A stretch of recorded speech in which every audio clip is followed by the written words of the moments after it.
Courtney, this isn't... I heard you. I heard every word. She said I thought I could give you a family. And you laughed. You didn't correct her. You laughed. You don't get to talk about my body like it's something broken. Not you, not her, not anybody in there. Wait, I didn't mean it like that. Oh my God. Say it again? Say it to my face this time. Courtney's voice didn't shake when she said it, even though everything else in her body was shaking.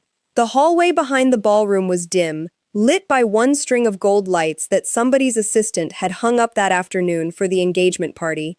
Ji-hoon stood there with his drink still in his hand, and the woman next to him, her own coworker, stopped laughing mid-sentence when she saw Courtney standing in the doorway. "Courtney, this isn't..." Ji-hoon started. "I heard you." Her voice cracked right there, on the word you, and she hated that it did.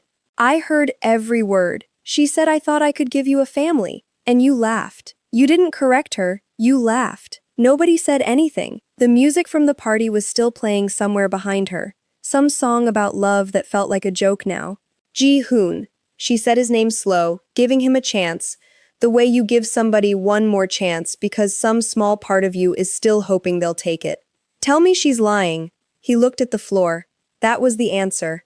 Courtney pulled the ring off her finger so fast the stone scraped her knuckle, and she didn't even feel it. She flung it angrily at him. "You don't get to talk about my body like it's something broken," she said, and her voice broke worse than the word did. "Not you. Not her. Not anybody in there." She turned around before either of them could see her face fully crumble. But it was already happening. Her eyes were already flooding. Her breath already coming out in those short, ugly gasps that happen when you're trying to hold a scream inside your chest. She walked through the ballroom past round tables of people who had just been toasting her an hour ago, past the DJ who was still smiling because he didn't know yet, past her own mother's cousin who called out, "Courtney!" and got no answer. She didn't stop until she was outside, and then she ran. The valet stand had a line, and she didn't have time for a line. She grabbed her keys from the attendant's hand before he'd even finished writing the ticket, and she was in her car and pulling out of the lot before the tears had even cleared enough for her to see the road properly. Vegas at night blurred into ribbons of red and white light, and she kept driving, foot heavier on the gas than it should have been, sobbing so hard her chest hurt, saying out loud to nobody, "I thought I could give you a family," over and over, like saying it enough times would make it stop meaning anything. She didn't see the red light until she was already through the intersection where cars had already stopped. The sound was loud, a hard, flat crunch of metal, and her whole body jerked forward against the seatbelt. For 1 second, everything went white and silent, the way it does when your brain hasn't caught up to what just happened. Then, her hands were shaking on the wheel, and she was crying even harder now, from shock this time, not heartbreak. She'd hit the back corner of a black car stopped in front of her. Not hard, just enough to leave a deep dent in his rear bumper and knock his taillight loose. Her own front end had a scrape and a crack in the plastic trim, nothing worse. The driver's door of the other car opened, and a man stepped out into the street, already looking at the damage before he looked at her. He was maybe mid-30s, dressed like he'd come straight from a flight, tie loosened, jacket slung over one arm from the passenger seat. He walked around to the back of his car, crouched slightly, ran a hand along the dent, and let out a breath that wasn't quite a curse, but wasn't far from one either. Courtney climbed out of her car on legs that didn't feel like her own, mascara running, chest still heaving. "I am so sorry," she said, and her voice came out wrecked, half apology, half sob. I should have been watching the road. I'm so sorry. I'll pay for it. I have insurance.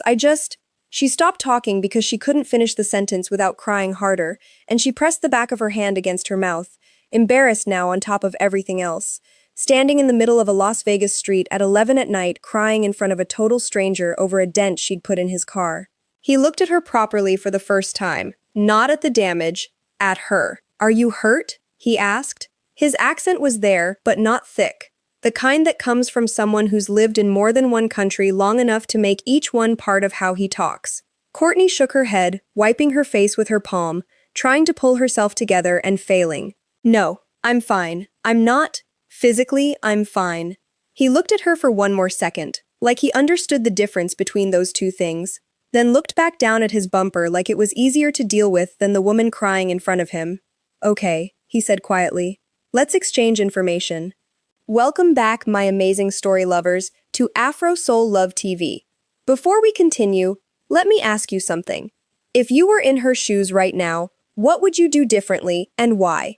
Share your thoughts in the comments, and if you're enjoying the story, don't forget to like and subscribe. Now, let's get back into it. His name was Do-yoon. He said it plainly, no title, no explanation, while he took a photo of her license plate with his phone, and she took a photo of his. His hands were steady, hers weren't. I really am sorry, she said again, calmer now, the crying slowing into that shaky, hiccuping quiet that comes after. Tonight it's been a lot. I can tell. He didn't say it unkindly. He glanced at her once more, at the dress she was still wearing, expensive, clearly meant for something formal, and at her face, still wet, mascara smudged under both eyes. And something in his expression shifted, just barely, from irritated to careful. Do you need me to call someone for you? He asked. A friend? Family? No. The word came out faster and harder than she meant it to. No, I just need to get this sorted so I can go home. He nodded and didn't push it, which she was grateful for, because if one more person tried to be kind to her right then, she thought she might fall apart completely on the asphalt in front of a stranger's dented Mercedes. They finished exchanging details in under 10 minutes. He handed her a card from his jacket pocket, plain white, just a name and a number. No logo, nothing showy.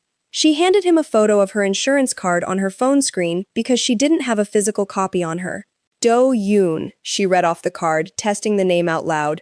Courtney Brown, she said, pointing at herself, because it felt strange not to say it back.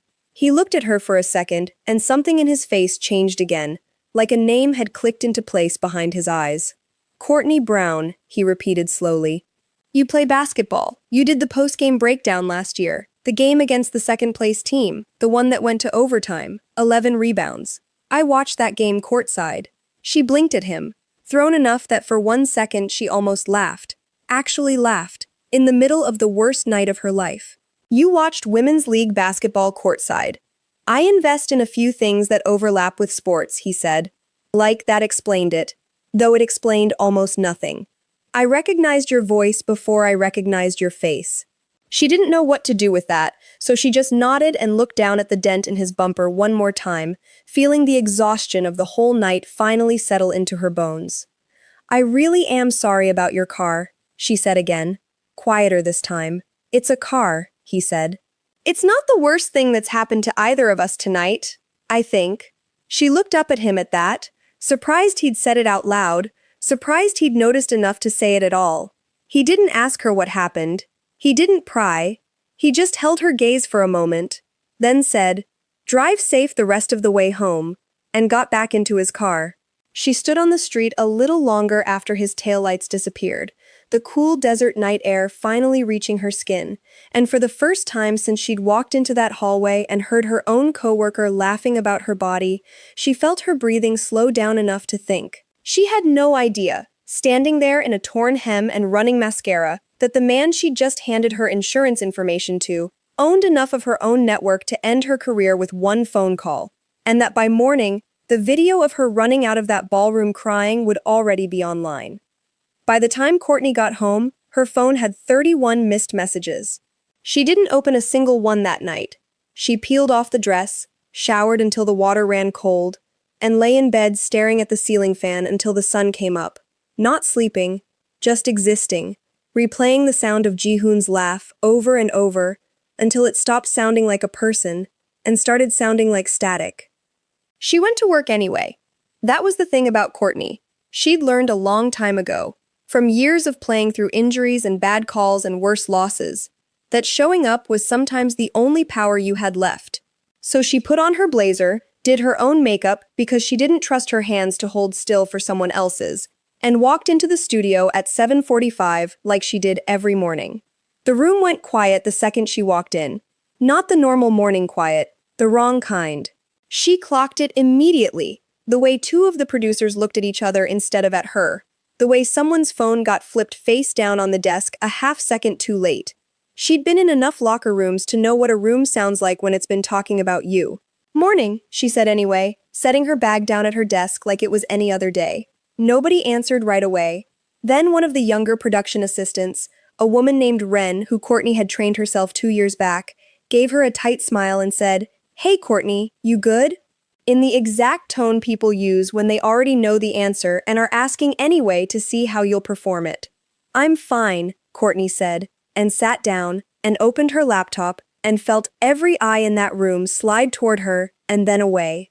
She found out what they'd been talking about 20 minutes later, in the break room, when she overheard 2 voices through the door before she pushed it open. "I heard she can't even have kids." That's what set the whole thing off, apparently. Ji-hoon told her. Well, he told Marisol, and Marisol told. Courtney pushed the door open. The 2 women froze. "Say the rest of it," Courtney said. Her voice was flat, controlled. The calm of someone who had already cried everything they had the night before, and had nothing left to spend on tears right now. "You were in the middle of a sentence. Finish it." Neither of them spoke. "Y'all have been in here since I walked in this building, whispering about my body like it's something you found on the internet."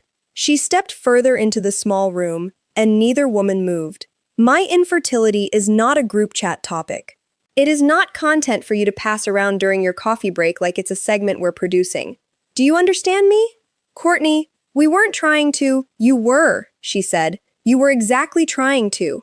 So from now on, if you have something to say about my body, my diagnosis, or my relationship, you say it to me. Not behind a door, not in a chat, to my face. Otherwise, keep my name out of your mouth."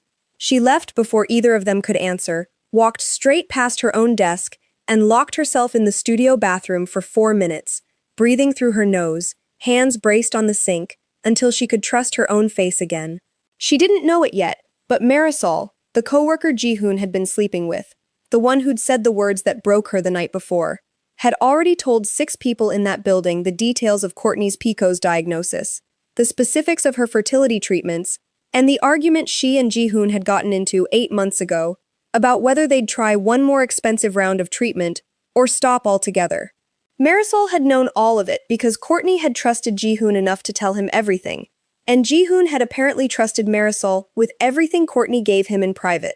That was the part that sat heaviest in Courtney's chest all day. Not the cheating. The betrayal of her medical history being handed around like gossip currency. Ji-hoon showed up at the station at 2 in the afternoon, unannounced, wearing sunglasses indoors like that was going to help anything. Courtney saw him from across the newsroom floor before he saw her, and for a second her whole body went cold and still, the way it does right before a fight-or-flight decision gets made without you. "Can we talk?" he said, not really a question, when he reached her desk. "About what?" "About getting ahead of this. My publicist thinks if we put out something together, something that says it was mutual, that we're both focusing on our careers, it stops this from turning into a whole thing."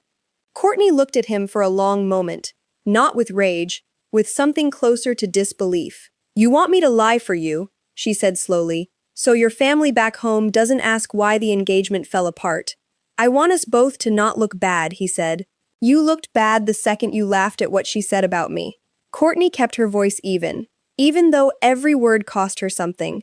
"I'm not putting my name on a statement that erases what actually happened so you can keep your job and your image intact. You did this. Not me. Courtney, be reasonable." "I am being reasonable," she said, standing up now, meeting him eye to eye. "The reasonable thing is me telling you, calmly, one time, that I am not doing damage control for you. If you put out a statement, put out the true one."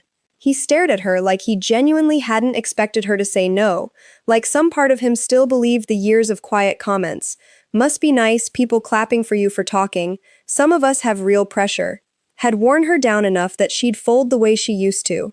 But she didn't fold. She picked her bag up off the back of her chair and walked away from him in the middle of the newsroom, and this time, she didn't cry. That night, alone in her apartment, she finally opened her phone and started reading. Not the gossip messages, the internet. She typed Ji-hoon's name into a search bar along with the name of his agency, and what she found over the next 2 hours rearranged everything she thought she knew about the last 2 years of her life. The article was 3 years old, buried on page 4 of search results, from a small industry outlet nobody outside sports marketing would ever read. It mentioned Ji-hoon by name in one paragraph, listing him among a handful of junior agents whose contracts were under review at his agency due to underperformance. Courtney read that paragraph 4 times. 2 months after that article, he'd started dating her. She pulled up old messages, old photos, timestamps, doing the math slowly, carefully, the way she used to break down game film, not looking for what she wanted to see, looking for what was actually there. Every major career jump he'd made in the past 2 years had happened right after one of her big public moments. The promotion at his agency came 3 weeks after she signed her broadcasting contract. The new clients he landed were sports brands that wanted access to female athletes with real followings, the exact space her name opened doors into. He hadn't been building a life with her.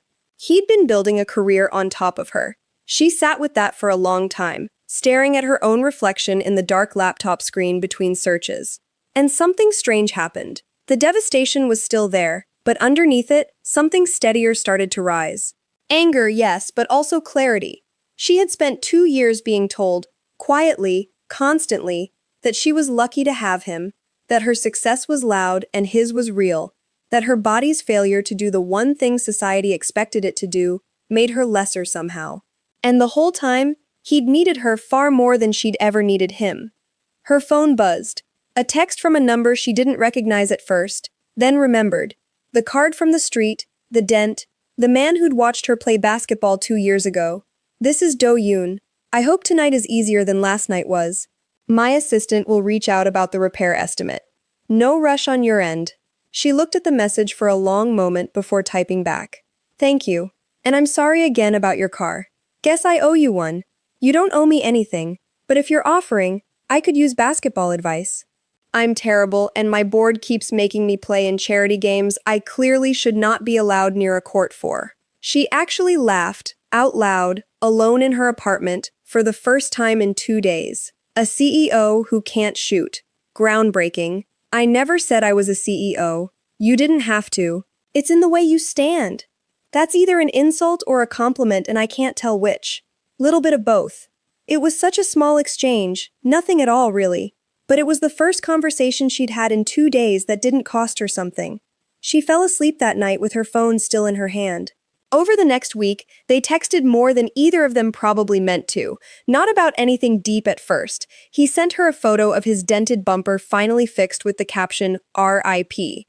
She sent him a video of her missing an easy layup during a rec league game and captioned it, You and me both. It was easy in a way nothing had been easy with Ji-hoon in a long time. And she noticed that, and it scared her a little, because easy had burned her before. Do-yoon showed up at one of her rec league games 9 days after the accident. He didn't tell her beforehand. She spotted him near the back of the bleachers in the second half, in a plain gray t-shirt instead of a suit, looking like he genuinely didn't want to be recognized, and she almost missed a pass because she was so thrown by seeing him there. Afterward, toweling off sweat in the hallway outside the gym, she found him waiting near the exit. You didn't tell me you were coming, she said. I wasn't sure I was going to make it until I did. He held out a bottle of water he'd clearly bought from the vending machine inside, already opened for her. You play like the last 2 years off the court never happened. Basketball's the only thing that stayed the same, she said, taking the water. Everything else fell apart, but this. This still makes sense to me. My body still does what I ask it to do out there, even when it's failed me everywhere else.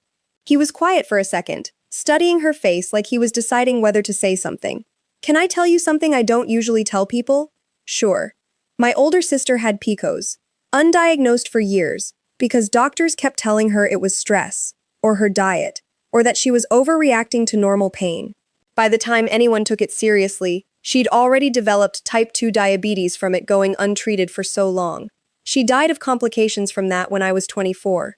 His voice didn't waver, but something in his eyes went distant, the particular stillness of someone recounting an old, worn grief. 2 families turned down marrying their sons to her before that, because they said she wasn't a full option.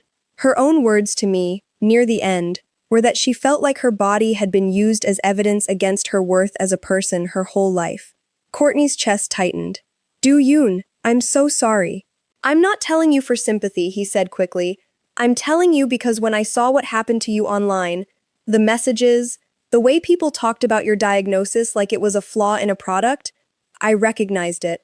I've watched it happen once already. I couldn't do anything for her. I didn't want to just watch it happen to someone else and say nothing. She didn't know what to say, so she didn't say anything. She just stood there with the water bottle in her hand, letting the weight of what he'd just handed her settle between them. "That's why I keep showing up," he said finally. "Not because I'm trying to fix anything, because I know what it costs when nobody does." It was the most honest thing anyone had said to her in weeks, maybe longer, and it landed somewhere in her chest that Jihoon's 2 years of comments had hollowed out slowly, without her even realizing how empty it had gotten. 3 weeks passed, and something steady built itself quietly between them. No big declarations, no dramatic gestures, just a rhythm. He remembered that she took her coffee black but only before noon, switching to tea after. He found out through a passing comment she made once about missing home cooking, which small restaurant near her apartment made the closest thing to it, and started having food delivered there some evenings when she was too tired from a long shoot to cook. He never made it a big show. He'd just text, "Left something at your door," and be gone before she could even thank him properly. She started letting herself feel things she hadn't let herself feel in a long time. Not just attraction, but safety. The strange, unfamiliar sensation of being with someone who paid attention to her without expecting anything back for it. Then, the story broke.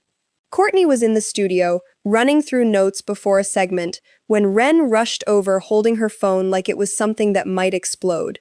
"Courtney, you need to see this." The headline filled the screen before Courtney even had a chance to brace herself. "Broadcaster's broken engagement, linked to infertility struggles. Ex's new girlfriend confirms pregnancy." The article was built entirely around a set of screenshots and quotes from Marisol, framed sympathetically, painting Courtney as a woman whose body had failed a relationship, contrasted directly against Marisol, glowing, pregnant, moving forward with Jihoon. It didn't say Courtney's name outright in half the sentences. It didn't need to. Everyone already knew who they meant. Courtney read it once, twice, and then set the phone down on the desk very carefully, like it was something that might shatter if she moved too fast. "I need 5 minutes," she said to no one, and walked straight out of the studio, down the back stairwell, out to her car in the lot, and there, finally, alone, she let herself cry the way she hadn't let herself cry in front of anyone since the night of the party. Not performative tears, not the kind meant for anyone to see. Just grief, real, physical grief, for the years she'd spent quietly hoping. For every appointment, every hard conversation with Jihoon about whether to try again, every time she'd told herself her worth wasn't tied to what her body could or couldn't do, only to have it printed publicly now as the headline of her humiliation. Do-yoon called 40 minutes later. She almost didn't answer. "I saw it," he said gently, when she picked up. "I'm not calling to talk about it unless you want to. I just didn't want you finding out you were alone in this by silence." She let out a shaky breath. "I don't want to talk about it right now." "Okay," he said simply. "Then I won't ask." An hour later, there was a knock at her apartment door. He was standing there with a bag of food from the restaurant she liked. No big speech, no attempt to fix her mood. He just said, "You don't have to talk. I can just sit here if that's easier." And she let him in, and they sat on her couch in near silence for almost 40 minutes before she finally spoke. "The math doesn't work," she said suddenly, staring at the coffee table. "What math?" "The pregnancy, the timeline in the article." She sat up straighter, pulling her laptop toward her, the analyst in her waking up underneath the grief. Marisol said in an old interview, months back, that she and her now ex-boyfriend broke up right before the holidays. If that's true, and the article says she's 4 months along now, then she did the count on her fingers, quick, precise. That puts conception right around the time she and that ex were still together. Not after. Before Jihoon. Do-yoon leaned forward slightly. "You're saying the baby might not be his." "I'm saying the numbers she's put out publicly herself don't add up to the story she's selling," Courtney said, and for the first time all day, there was something other than pain in her voice. The low, controlled hum of a person who had just found solid ground under her feet again. "And Jihoon has no idea, because he trusts what he wants to be true more than what's actually true. He always has." She didn't say it with triumph. She said it with the tired clarity of someone who understood exactly what this meant. Not a weapon to swing, but a truth that would find its way out with or without her help. What are you going to do with it? Do-yoon asked carefully. Courtney closed the laptop slowly. I'm not going to leak it. I'm not built like that. She looked up at him. But I'm going to call him. Once. And I'm going to tell him what I found, and let him decide what he wants to do about it. Because my name is not going to keep sitting under his headline while he lets a lie stand. Do-yoon didn't try to talk her out of it, and he didn't try to talk her into anything harsher either. He just nodded, once, like he trusted her to know exactly what she needed to do, and reached over to squeeze her hand, not holding on too tight, just there, steady, the way he'd been every single time since the night their cars collided. For what it's worth, he said quietly, I don't think there's anything wrong with your body. I think there's something very wrong with the people who made you feel like there was. Courtney looked at him for a long moment, feeling something in her chest loosen that had been tight for years, long before Ji-hoon, long before any of this. The old, quiet ache of believing her worth had a condition attached to it. She didn't say anything back right away.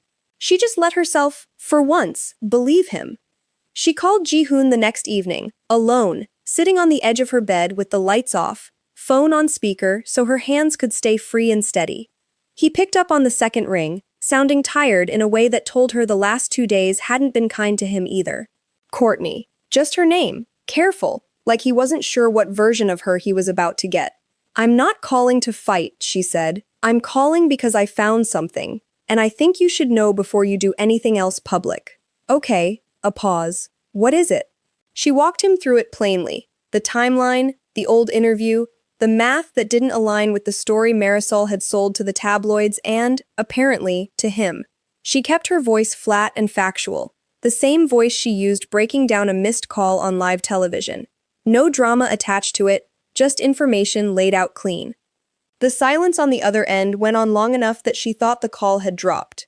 That's not. She told me the baby was mine, he finally said. And for the first time in this entire ordeal, Courtney heard something crack in his voice that wasn't performance. I'm not telling you this to hurt you, Courtney said. I'm telling you because I refuse to be the punchline in a story that isn't even true. Fix your own statement. Leave my name out of your redemption arc. So, that's all I want from this call. Courtney, can we just talk, please? Actually talk, not like this. No. She said it clean, no hesitation, no softness left in it for him. We're done talking, Ji-hoon. This is the last conversation we're having that isn't through lawyers or publicists. I gave you the truth. What you do with it now isn't my problem anymore. She hung up before he could respond, and she didn't cry this time. She sat there in the dark for a moment, feeling the strange, clean quiet of a door finally closing all the way, and then she put her phone down and didn't think about him again that night. Ji-hoon, predictably, didn't handle it with grace. 2 days later, instead of quietly correcting the record the way Courtney had given him the chance to, he panicked and went public first, trying to control the narrative by releasing his own statement, something vague about moving forward from misinformation that didn't clarify anything and only invited more questions. It was clumsy, and it was exactly the kind of self-protective instinct Courtney had watched drive every decision he'd made for 2 years. The internet did the rest of the work Courtney never had to. Within hours, old posts of Marisol's resurfaced. A check-in from a vacation with her previous boyfriend, time-stamped a location tag that put the pregnancy timeline exactly where Courtney had calculated it would land. Comment sections filled with people doing their own math out loud, piecing together what Courtney had already quietly known. Marisol deleted her accounts within a day. Ji-hoon stopped posting altogether. Courtney watched it unfold from a distance, at her own kitchen table, feeling something closer to exhaustion than satisfaction. There was no joy in watching someone's lie collapse, even someone who deserved it. Just a tired kind of relief, the sense of a weight finally sliding off her shoulders that she hadn't fully realized she'd been carrying. Her network, sensing the shift in public sentiment, asked her to address it on air. She almost said no. Then she thought about every whispered conversation in that break room, every headline that had turned her body into a talking point. Every year she'd spent quietly absorbing the idea that her worth came with conditions attached, and she said yes. She sat in her usual chair on set the next morning, no notes prepared, no script handed to her by a producer, camera light blinking red in front of her. Do-yoon wasn't there. He hadn't asked to be, and she hadn't invited him. This next part had to belong to her alone. I want to talk about something for a minute that isn't sports, she began, voice steady, hands folded calmly on the desk in front of her. Some of you have seen the headlines about my personal life over the last few weeks. I'm not going to spend this time defending myself against people who never deserved an explanation in the first place. But I do want to say this clearly. One time, so it's on the record in my own voice and nobody else's. She looked directly into the camera. I have polycystic ovary syndrome. It affects how my body regulates hormones. And yes, it has made having children biologically difficult for me. That is a medical fact about my body. It is not a flaw in my character, it is not a referendum on my worth, and it is not something anyone gets to use as a punchline at my expense ever again. For a long time, Courtney continued, I let people make me feel like my body owed something to somebody else's idea of what a woman should be able to do. I let comments chip away at me quietly, for years, because I thought loving someone meant absorbing whatever they threw at me and calling it patience. It's not patience. It's just harm, dressed up nicely so it's easier to swallow.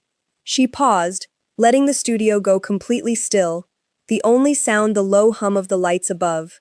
Basketball is the thing that actually helped me manage this condition. Not a man, not a diagnosis label, not anyone's opinion of me. Movement, discipline, a sport that never once asked me to be anything other than strong. That's what carried me through years my personal life could not. And I think a lot of women out there dealing with PCOS, with infertility, with any part of their bodies that doesn't match some outdated picture of what they're supposed to be, need to hear this from somebody who's lived it. You are not broken. You are not a cautionary tale. You are not the punchline in somebody else's story. She exhaled slowly. I'm not sharing this because I want sympathy. I'm sharing it because silence is what let this whole thing spiral into a headline in the first place, and I refuse to hand my story over to anyone else's pen ever again. The clip went out that afternoon, and by evening it had spread further than the original scandal ever had, not because of controversy this time, but because thousands of women flooded the comments with their own stories. Years of misdiagnosis, years of being told their pain wasn't real, years of partners who made their bodies feel like a debt owed. Courtney read maybe 30 of them before she had to close her phone, overwhelmed in a way that had nothing to do with grief this time. Do-yoon texted her that night, one line, no elaboration. I've watched a lot of post-game interviews. That one was the best you've ever given. She smiled at her phone for longer than she meant to. Weeks passed after that, and life settled into something Courtney hadn't felt in longer than she could remember. Steady, unhurried, hers. She started running a youth basketball clinic on weekends, something she'd talked about for years and never had the emotional room to actually build while she was busy managing a relationship that drained more than it gave. The gym she used belonged to the rec center 2 blocks from her apartment. Nothing fancy, squeaky floors and half the lights slightly dimmer than the other half, but full every Saturday morning with kids who showed up before she even unlocked the doors. Do-yoon came to one of those Saturdays without telling her beforehand. Again, the same way he had the very first time. She spotted him leaning against the far wall near the entrance, wearing the same plain gray shirt from months ago, holding 2 coffees, one black, because he'd remembered exactly how she took it before noon. You're going to give these kids a heart attack showing up here looking like that, she said, jogging over during a water break, sweat on her forehead, a whistle still hanging around her neck. I asked if I could come this time, he said, handing her the coffee. I didn't want to just show up like it was normal for me to know your whole schedule. You do know my whole schedule. I do, he admitted, and there was something warm in the way he said it, no defensiveness at all. I like knowing it. I like being somewhere in it, if you'll let me. She looked at him for a long moment, the sun cutting sideways through the gym's high windows, kids shouting somewhere behind her over a loose ball, and she felt something settle fully into place inside her chest. Not the electric, uncertain thrill she'd mistaken for love with Ji-hoon in the beginning, but something steadier, something that had been built slowly, in small, unremarkable gestures, over months of him simply showing up, and never once asking her to be smaller for his comfort. You can be in it, she said finally, as long as you keep bringing the right coffee. He laughed, actually laughed, the kind that reached his eyes, and for a second neither of them said anything else, just stood there in a gym, that smelled like rubber floors and old sweat, feeling like maybe, finally, something good had survived all the wreckage that came before it. That evening, after the clinic wrapped and the last kid had been picked up by a parent running late, Do-yoon walked her back to her car in the parking lot, hands in his pockets, quiet in that comfortable way that had become normal between them. "Can I ask you something?" he said, as she unlocked her car door. "Sure. Would you come to Seoul with me?" "Not permanently. Not anything that big. My mother wants to meet you. She's asked twice already." Courtney's stomach did a small flip, equal parts nervous and warm. "Your mother knows about me?" "My mother knows everything about me," he said, with the particular exhaustion of a son who loved his mother deeply and still found her occasionally exhausting. "She saw the clip from your show," she said, and I'm translating loosely here, that any woman who can say something like that on live television deserves a proper meal cooked for her. Courtney laughed despite herself, some of the nervousness melting into something lighter. "That sounds like a woman I'd like to meet." "Good," he said, "because I already told her yes." She swatted his arm lightly and he grinned, unapologetic, and for a moment, the whole weight of the last several months, the humiliation, the gossip, the headlines, the grief, felt distant enough to breathe past. Her phone buzzed in her bag before she could respond. She almost ignored it, but something made her check. An old habit from years of being on call for producers at odd hours. The number wasn't saved. The message read simply, "This is Ji-hoon's mother. We need to talk. It's about the deal between our families that you don't know about yet." Courtney read it twice, feeling the ground shift slightly under her feet in a way she hadn't expected tonight of all nights. She looked up at Do-yoon, who was watching her face change. "What is it?" he asked. She turned the phone toward him so he could read it himself. His expression didn't move much, but something behind his eyes went very still, the particular stillness of someone recalculating something they thought they already understood completely. "Do you know what that means?" she asked. "I have an idea," he said slowly, "but I need to make a call before I say anything I'm not certain about." He stepped a few feet away, phone to his ear, speaking low and fast in Korean, and Courtney stood by her car in the emptying parking lot, arms crossed against the cooling evening air, trying to keep her mind from spinning too far ahead of the facts she didn't have yet.